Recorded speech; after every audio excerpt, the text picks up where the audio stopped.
Adam here with Brooksaw Antiques. Today we have this 1947 Smith Corona Silent Vintage Portable Typewriter. I'm going to show you how to use the functions and make sure they all work. Made in the USA and one of the more popular machines during this era.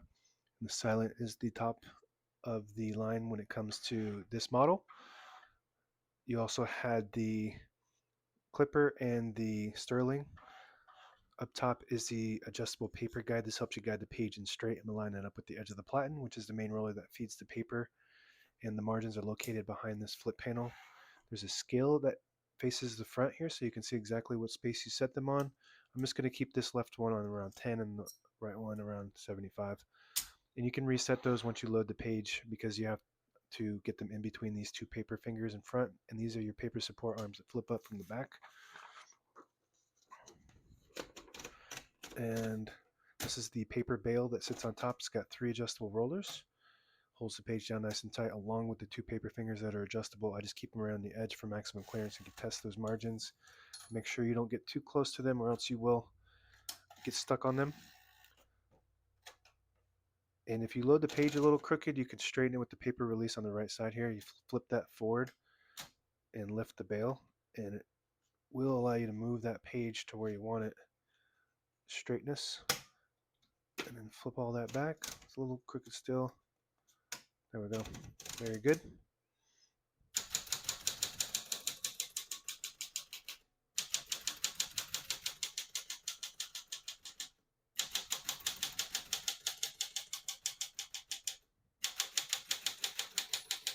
Once you hear the bell, you're near the end of the margin. Hit this line space, get you back to the beginning, and skips 1 or 2 spaces. Right now we have it on single, but if you want double, just flip this switch forward right here. It skips 2. We're going to keep that on single for now and finish typing. As you can see, all the keys type nice and none of them skip or stick. I'll type a sentence in red on the next line. Switch from black to red. There's a switch on the right side. Flip that down to the red indicator. It prints the bottom portion of the ribbon, which is red. When you have it in the middle, it doesn't print any ink at all. It just leaves a stencil for copying purposes. When you have it up top, it prints the top portion of the ribbon, which is black. We're going to move that down for red.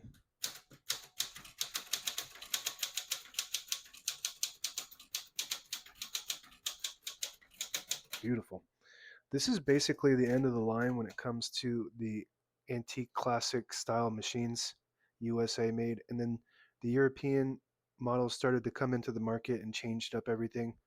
Everything changed in the 50s. So this is basically like the last chance of an era that you can get this real classic feel of a typewriter before they really overhaul typewriters completely. To pull the page out easy, there's a switch on the right side. Flip that forward like we did for the paper straightening. Releases the rollers underneath the platen, allowing you to pull the page out easy or load thicker paper like carbon copy or cardstock. Make sure you flip that back before you load the next page or else it won't load correctly. Going to flip these paper fingers down for now.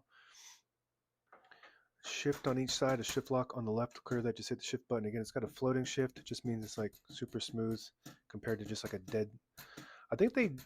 I could be wrong. I haven't done the research, but I think they put that in there once they started doing the basket shift. I'm not sure if Smith Corona had a carriage shift. So I don't know. Maybe I'm wrong with that. So I have to do more research on that. We're going to put the color back on black. Backspace on the left side. Very good. Tab on the top right. So this only has 3 tabs. They're manual set tabs. Take them off the rack here and put them anywhere on this rack, and it's got a scale to tell you exactly what space you stop at, and it just stops at those 3. I think the original come with 6, but as you can see, those get lost all the time. I'm lucky to have the 3 that are on there. Margin release below that tab on the right side here. When you get to the end of the margin, there's a mechanism that blocks you from printing. Hit that margin release, does a light pass that all the way to the end or until you get stuck on that paper finger. Open the hood, move the carriage a little bit to get that full clearance. All the brand new ribbon is loaded on the left, so it's pulling clockwise to the right. If you want to switch that direction manually, there's a switch above the backspace. You just flip it down, and it'll pull to the opposite side, no matter what. So it's only got one direction, which is down, and it's got a mechanism that will swap to the opposite side. And it also has an automatic reverse on either side. This is the classic automatic reverse that they actually used in the 50s as well. That will just pull on the eyelet at the end of the ribbon, and it will swap the direction to the side it needs to go to. the eyelet is a little metal piece. It just catches on that. If you don't have that, a little metal piece on the end of your ribbon, you can tie a knot, and that should do the same thing. You never have to manual change the direction. Touch control on the inside left. It's all the way down on low, and the farther back you go with it, the more tension there is when you hit the keys. You do have to hit the keys harder for them to print, but they respond faster. The lower you go, the less tension. We got a carriage release on both sides behind each knob. Super smooth and tight action. Glide on the carriage. Carriage lock. Push this lever down below the knob. It releases the carriage and locks it in the middle. To unlock it, you just move it slightly to the right. When it's in the case, it will hug that right knob, so it won't unlock on its own.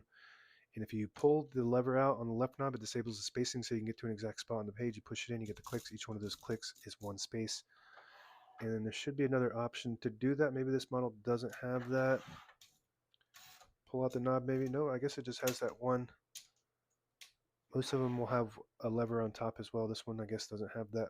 Carriage release on the left side. Super smooth. Very nice condition for its age. Now available on eBay or Etsy or my new website, brooksawantiques.com.